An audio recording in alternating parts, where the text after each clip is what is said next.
Di sebuah kafe yang berada di suatu pusat perbelanjaan, Bill tengah menikmati secangkir minuman bersama teman-temannya.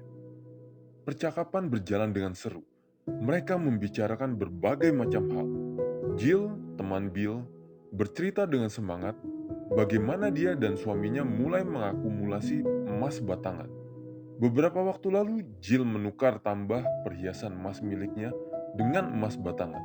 Semenjak saat itu, dia jadi aktif mengamati pergerakan harga emas.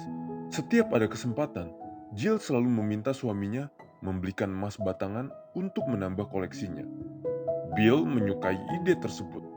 Dia berkata bahwa orang-orang yang pandai mengelola kekayaan menggunakan emas batangan sebagai salah satu kendaraan investasi mereka. Bill mengatakan bahwa emas adalah hedge yang bagus dalam mengatasi inflasi, bahwa adalah bijaksana untuk memasukkan emas ke dalam portfolio investasi. Jill senang mendengar dukungan dari Bill. Dia lalu bertanya, "Lu sendiri invest di emas batangan atau yang koin?" Bill segera menjawab, "Oh, gua sih nggak beli emas ya." Jill dan suaminya terdiam, sedikit terkejut mendengar jawaban Bill. Mereka saling berpandangan, namun memutuskan untuk diam saja. Percakapan mengenai emas berlanjut sesaat. Beberapa dari mereka menceritakan kisah-kisah yang menarik, mulai dari salah seorang teman yang mendapat warisan emas batangan 20 tahun yang lalu dan sekarang menjadi miliarder karena kenaikan harga emas yang drastis, sampai kisah mengenai orang yang kehilangan sebagian besar kekayaannya karena berspekulasi di logam mulia tersebut. Lalu giliran Nick yang menceritakan bagaimana dia berinvestasi di pasar modal, mengenai metode yang digunakan untuk memilih saham. Nick mengatakan bahwa dia merasa nyaman dengan metode value investing, seperti yang diajarkan oleh salah seorang investor terkenal. Nick berkata, "Dengan metode ini gue nggak perlu harus terlalu aktif. Yang penting rajin cari peluang, rajin analisa laporan keuangan, udah gitu cari kesempatan waktu harga lagi bagus. Dan yang penting juga kinerja perusahaannya. Imbal hasil kita sebagai investor kan tergantung dari seberapa profitable perusahaan yang kita punya." Demikian jelas Nick. Bill pun segera menimpali, "Iya, investasi di pasar saham bagus. Lebih bagus daripada cuma deposito. Imbal hasilnya bisa eksponensial. Dividen yang kita dapat bisa diberikan saham lagi. Jadi kita dapat dividen lagi dari saham yang kita beli dari hasil dividen. Begitu seterusnya." Lalu Bill mengilustrasikan grafik imbal hasil deposito terhadap saham. Dia juga menceritakan mengenai S&P 500 dan indeks-indeks besar dunia lainnya, tentang bagaimana imbal hasil yang didapat oleh investor yang berinvestasi dalam indeks-indeks tersebut jauh melebihi imbal hasil dari deposito.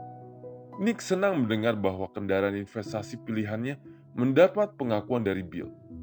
Lalu Nick bertanya, "Lu beli saham apa aja?" Bill menjawab, "Gue nggak ada saham apa-apa." Seperti Jill dan suaminya, Nick pun terdiam. Pembicaraan terus berlanjut dari investasi ke olahraga, ke rencana liburan dan topik-topik lainnya. Jill dan suami dengan semangat bercerita bagaimana mereka pergi ke Jepang beberapa waktu yang lalu. Mereka menggoda Nick yang masih single, mengatakan bahwa wanita di Jepang cantik-cantik, dan di Jepang pun ada Gunung Fuji. Mereka menantang Nick yang menggemari naik gunung untuk menaklukkan Gunung Fuji. Pada suatu kesempatan topik beralih ke valuta asing. Jill yang bekerja sebagai salah satu marketing eksekutif di sebuah perusahaan asing berkata, "Gue cuma ada aset dalam mata uang rupiah sih. Tabungan, deposito, semuanya dalam rupiah." Bill langsung menimpali, "Gak bagus tuh kalau semua dalam rupiah. Bagusan kalau diversifikasi. Ada US dollar juga misalnya. Ataupun misalkan bukan US dollar, pakai euro, yen, atau dolar Singapura juga boleh. Kalau rupiah doang bisa kolaps. Paling nggak, kalau sebagian kita konversi ke mata uang asing, kalau pas rupiah kolaps, kita masih ketolong." Jill manggut-manggut. Memang dia dan suaminya sedang berpikir untuk menambahkan beberapa mata uang asing ke dalam portfolio mereka. Pergerakan nilai rupiah yang sering tidak terduga membuat mereka merasa perlu menemukan cara untuk mengamankan kekayaan mereka, terutama yang dalam bentuk cash. Lalu dia bertanya pada Bill, "Kalau lu diversifikasi ke US dollar ya, berapa persen yang lu simpan dalam mata uang asing?" Bill menjawab, "Gua enggak lah, pegang rupiah doang gua." "Oh gitu, ucap Jill sambil tertegun. Malam pun semakin larut. Setelah memesan beberapa gelas minuman lagi dan bercerita panjang lebar tentang pengalaman, ide, dan aspirasi mereka, akhirnya sekelompok teman ini pun berpisah. Dalam perjalanan pulang, Bill merasa puas. Dia senang sudah bisa membantu teman-temannya untuk mengelola keuangan mereka dengan lebih baik. Ilmu-ilmu yang diperolehnya bisa dia bagikan untuk kepentingan teman-temannya. Ilmu-ilmu yang tidak pernah dia terapkan untuk dirinya sendiri.